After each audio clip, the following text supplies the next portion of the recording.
I was just running the streets and doing drugs and all kinds of crazy stuff. I really didn't care what my next move is gonna be. You know, it's about survival out here on the streets.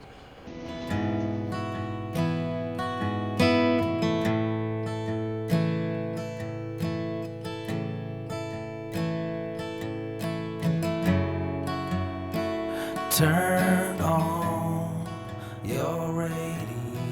St. John's Bread and Life is an emergency feeding program and social service agency.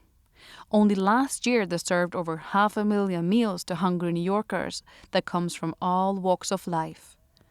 Besides the meals, they provide a variety of necessary services and referrals, such as Alcoholics Anonymous, shelters, medical and legal services, but they also help people apply for food stamps and a lot more. They provide these services both at their Lexington Avenue facility and their unique mobile soup kitchen.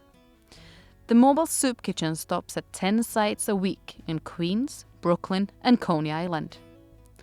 Their work is a mixture of meeting the hunger needs in the community and working to fight poverty in the community. 'Cause I will stay here. I'm holding. In the late 80s, I became homeless. I started staying at Ward's Island in the shelter, and I moved around from shelter to shelter for a little bit, and I got back on my feet. And I worked for about 3 years at a company called AIG in Manhattan. Just when they were getting ready to hire me permanent, found out that I had identity theft. Somebody was using my ID and stuff like that. It hurt me to a point where when I get my second interview, like they're getting ready to hire me, something comes up in the background check, you know, and it knocks me back. One of the things that's always animated me is fighting against this sense that folks who have less, folks who are in poverty, folks who have needs are somewhat less valuable than the folks who have the surplus. People are inherently valuable. Some people don't know how to get services. Some people do really stupid things that mess up their lives and really get in their way. Some people have had really horrific upbringings. Some people have just not had luck. To be a little bit of that voice that folks are valuable, and we need to address that. Every year, Bread and Life need to raise approximately $3 million to keep it up and running. 10% of that is from the government, and for the other 90%, they rely on individual donors.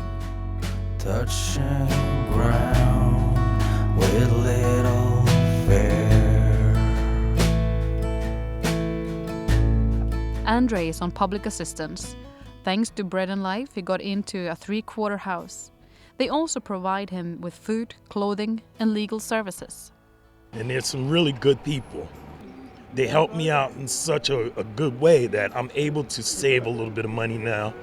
Help me realize that you need God in your life. You know what I mean? Without God in your life, God is always with us anyway, but you really need to sit down and as they say, be still and listen to what God has for you and see where he's going to guide you. You know, you can't go wrong with that. Is it appreciated? Yeah, like the people that you meet and that, like, are they happy that you're there? Yes. Some, very appreciative, and some are very appreciative, and yeah, I would say, we're appreciated, I think, and I hope. You know, it's very helpful for the community. Because you have a lot of people, there's people that got 4 and 5 kids at home. Even me, I only have 1 child at home and I work too. And with the little food stamps that we get, we still need places like this, soup kitchens like this, mobile soup kitchens. That's what we need. Do you find that there's more of a struggle in America now than it was before? Yes, than ever before. And I'm 50 years old. And yes, there is more of a struggle now. You have people that are white-collar workers that come to the soup line. That's how bad of a crisis America's in. That's right. You have white-collar workers that come to the soup line. Well, the changes that need done, the cost of living needs to go down so people can afford the good things to have in their kitchens again and stuff like that. And we need more jobs.